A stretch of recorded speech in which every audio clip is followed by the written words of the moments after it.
Ika-23 kabanata.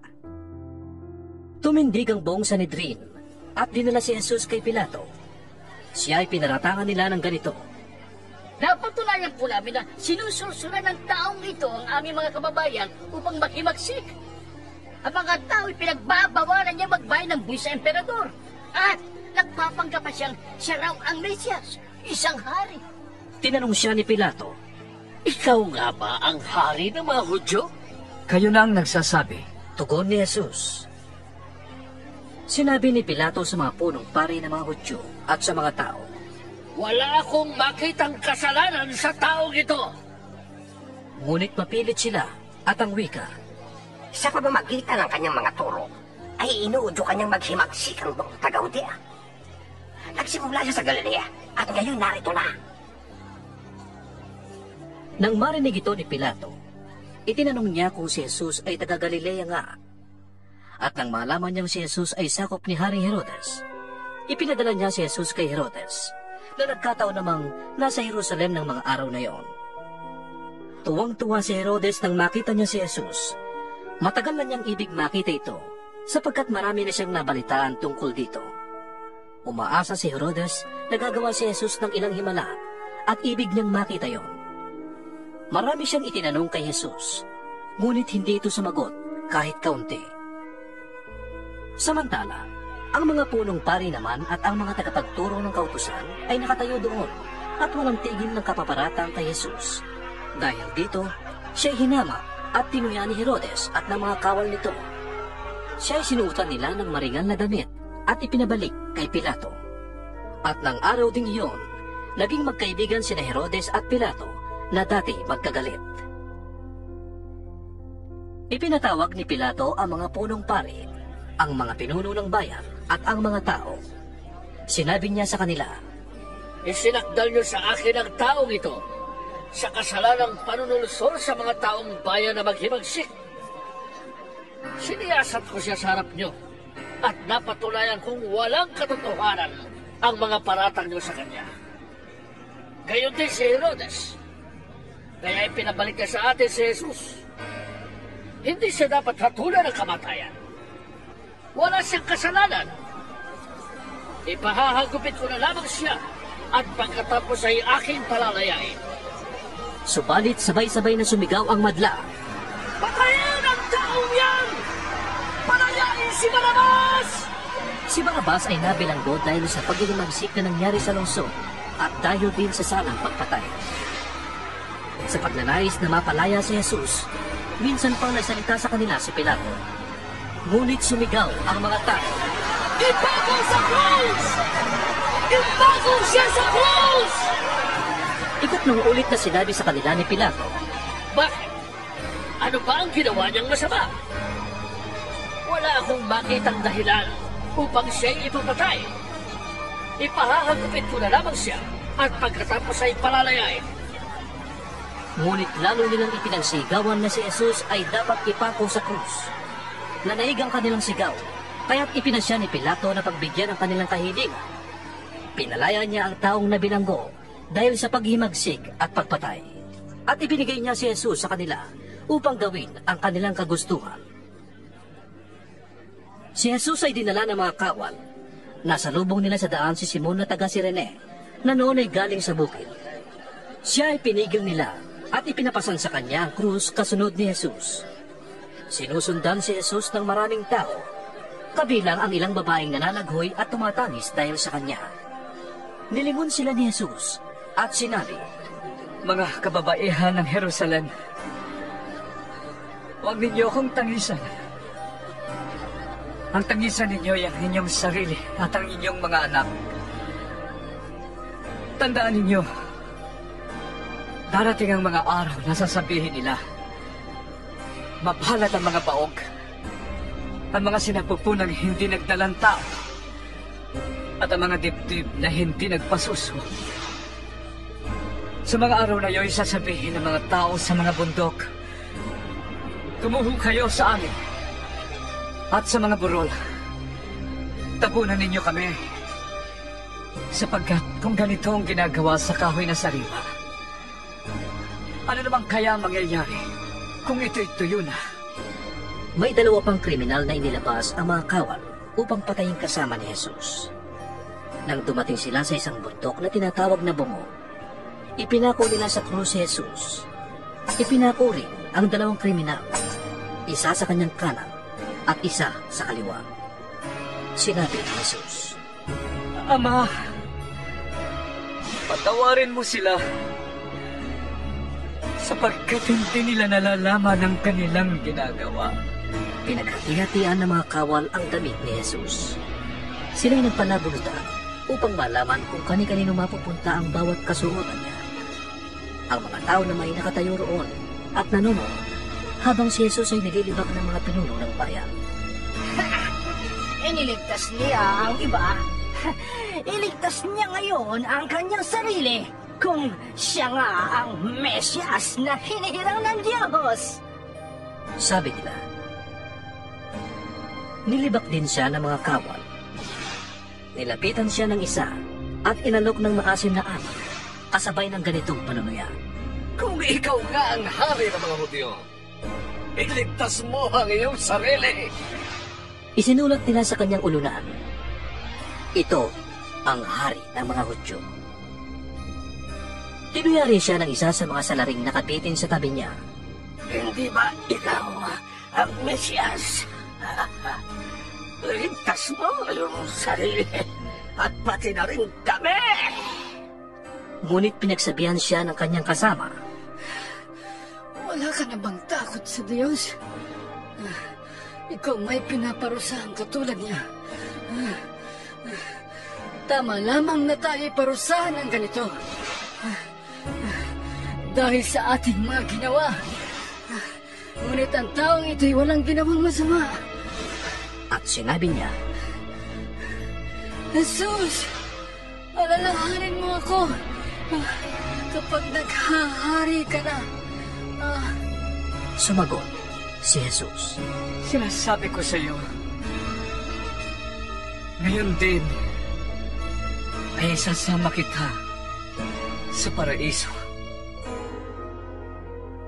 Nang magtatanghaling tapat na, nagdilim sa buong lupain hanggang sa 3 ng hapon.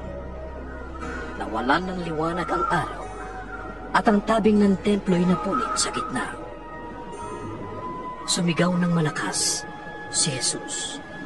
Ama! Sa mga kamay mo'y ipinagkakatiwala ko ang aking espiritu. At pagkasabi nito, nalagot ang kanyang hininga. Nang makita ng kapitan ang nangyari, siya'y nagpuri sa Diyos at sinabi niya, Tunay ngang matuwid ang taong ito. maraming tao ang nagkakatipon doon at nanonood. Nang makita nila ang mga nangyari, umuwi silang lungkot na lungkot. Nakatayo naman sa di kalayuan ang mga kasamahan ni Jesus, pati ang mga babaeng sumama sa kanya mula sa Galilea. Nakita rin nila ang mga pangyayaring ito. May isang lalaki roon na ang pangalan ay Jose. Siya'y taga-Arimatea, isang bayan sa Judea. Mabuti at matuwid ang taong ito at isa siya sa mga naghihintay sa paghahari ng Diyos. Kahit na siya'y kagawad ng Sanhedrin, hindi siya sang-ayon sa kanilang ginawa kay Jesus. Nagpunta siya kay Pilato at hiningi ang bangkay ni Jesus. Ibinaba niya ang bangkay, binalot ng telang lino at inilagay sa isang libingang inuka sa bato na hindi pa napapaglibingan. Araw noon ng paghahanda at magsisimula na ang araw ng pamamahinga. Sumama kay Jose ang mga babaeng sumunod kay Jesus mula pa sa Galilea. Nakita nila ang libingan at ang pagkakalagay doon ng bangkay ni Jesus. Pagkatapos, umuwi sila at naghanda ng mga pabango at mira. Dahil sumapit na ang araw ng pamamahinga, nangilin sila ayon sa itinakda ng kautusan. 24 na kabanata. Madilim-dilim pa ng araw ng linggo, ang mga babae ay nagbalik sa libingan, dala ang mga pabangong inihanda nila. Nang dumating sila doon, nakita nilang naigulong na ang batong nakatakip sa libingan. Ngunit nang pumasok sila, wala roon ang bangkay ng Panginoong Hesus. Natigilan sila at nagtaka kung anong nangyari. Biglang lumitaw sa tabi nila ang dalawang lalaking nakakasilaw ang tabit. Dahil sa matinding takot, sila'y nagpatira pa. Tinanong sila ng mga lalaki, Bakit ninyo hinahanap ang buhay sa gitna ng mga patay? Wala siya rito. Siya'y muling nabuhay. Alalahanin niyo ang sinabi niya sa inyo noong nasa Galilea pa siya. Ang anak ng tao ay kailangang ipagkanulo sa mga makasalanan at ipako sa krus, at sa ikatlong araw ay muling mabuhay. naalala nga ng mga babae ang mga sinabi ni Jesus nung una. Kaya't umuwi sila at isinalaysay nila sa 11 at sa iba pa nilang kasamahan ang buong pangyayari. Ang mga babaeng ito'y sina Maria Magdalena, Juana, at Maria ang ina ni Santiago. Sila at ang iba pang mga babaeng kasama nila ang nagbalita sa mga apostol. Akala ng mga apostol ay kaibakan lamang ang kanilang sinasabi, kaya hindi sila pinaniwalaan. Ngunit tumindig si Pedro at patakbong nagpunta sa libingan. Yumuko siya at pagtingin sa loob ay wala siyang nakita kundi ang mga telang lino. Kaya't umuwi siya nagtataka sa nangyari. Nang araw ding iyon, may 2 alagad na naglalakad papuntang Emmaus. Isang layong may 11 kilometro ang layo sa Jerusalem. Pinag-uusapan nila ang mga pangyayari. Habang sila'y nag-uusap, lumapit si Jesus at nakisabay sa kanila. Ngunit siya'y hindi nila nakilala, para bang natatakpan ang kanilang mga mata. Tinanong sila ni Jesus, Ano ba ang pinag-uusapan ninyo? tumigil silang nalulumbay, at sinabi ng isa na ang pangalan ay Cleopas. Ikaw lamang yata ang dayuhan sa Jerusalem na hindi nakakaalam sa mga pangyayaring katatapos lamang maganap doon. Anong pangyayari? Tanong niya. Sumagot sila. Tungkol kay Jesus na taga Nazaret, isang propetang makapangyarihan sa salita at gawa, maging sa harap ng Diyos at ng mga tao. Isinakdal siya ng aming mga punong pari at mga pinuno ng bayan upang makatulong mamatay, at siya ipinako sa krus. Siya pa naman ang inaasahan naming magpapalaya sa Israel. Hindi lamang yan. 3 araw na ngayon mula nang mangyari ito. Nabigla kami sa ipinalita ng ilan sa mga babaeng kasamahan namin. Maagang-maaga raw silang nagpunta sa libingan at di nila natagpuan ang kanyang bangkay. Nagbalik sila at ang sabi, nakakita raw sila ng isang pangitain. Mga anghel na nagsabing, si Jesus ay buhay. Pumunta rin sa libingan ng ilan sa mga kasama namin. At ganun nga ang natagpuan nila. Ngunit, hindi nila nakita si Jesus. Sinabi sa kanila ni Jesus, Kay hahangal ninyo. Bakit hindi kayo makapaniwala sa lahat ng sinasabi ng mga propeta? Hindi ba't kailangan ang Mesyas ay magtiis ng lahat ng ito bago niya makamtan ang kanyang marangal na katayuan? at ipinaliwanag sa kanila ni Jesus ang lahat ng sinasabi sa kasulatan tungkol sa kanyang sarili, simula sa mga aklat ni Moises hanggang sa mga sinulat ng mga propeta. Malapit na sila sa layong kanilang pupuntahan at si Jesus ay parang magpapatuloy pa ng lakad. Ngunit siya ay pinigil nila. Tumuloy ka na rito sa amin. Malapit na ang gabi, dumidilim na. Sabi nila. Kaya't sumama nga siya sa kanila. Nang siya'y kasalo na nila sa pagkain, dumampot siya ng tinapay at nagpasalamat sa Diyos. Pagkatapos, pinaghati-hati iyon at ibinigay sa kanila. Noon nabuksan ang kanilang mga mata at nakilala nila si Jesus. Subalit siya'y biglang nawala sa kanilang paningin. Nasabi nila sa isa't isa, Kaya pala ganun ang pakiramdam natin.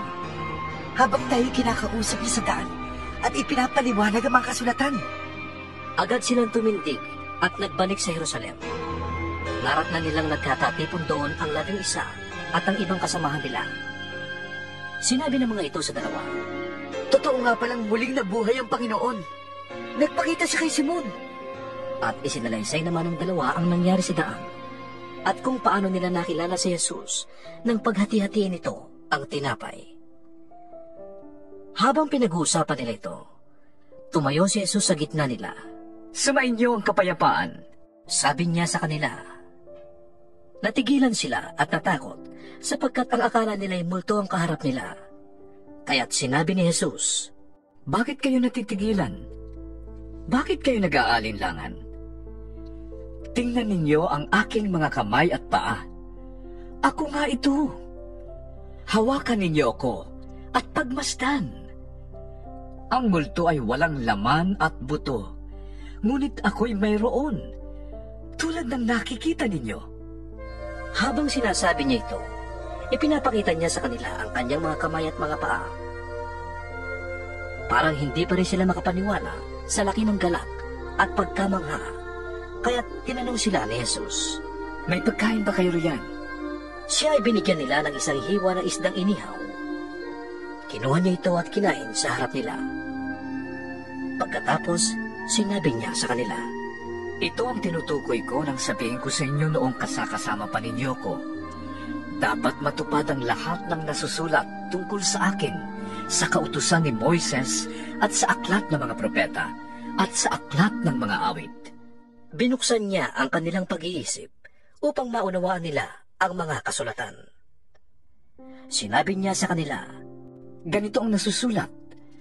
Kinakailangang maghirap at mamatay ang Mesyas. At pagkatapos, siya'y muling mabubuhay sa 3 araw. Sa kanyang pangalan, ang pagsisisi at kapatawaran ng mga kasalanan ay dapat ipangaral sa lahat ng bansa, magmula sa Jerusalem.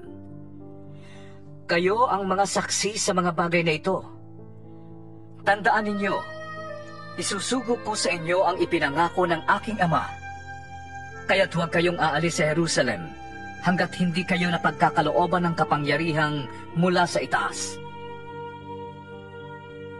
Pagkatapos, sila'y isinama ni Jesus sa labas ng lungsod. Pagdating sa Betanya, itinaas niya ang kanyang mga kamay at sila'y pinagpala. Habang iginagawad niya ito, siya na may lumalayo paakyat sa langit. Siya'y sinamba nila at pagkatapos ay masayang-masaya silang bumalik sa Jerusalem. Palagi silang nasa templo at doon nagpupuri sa Diyos.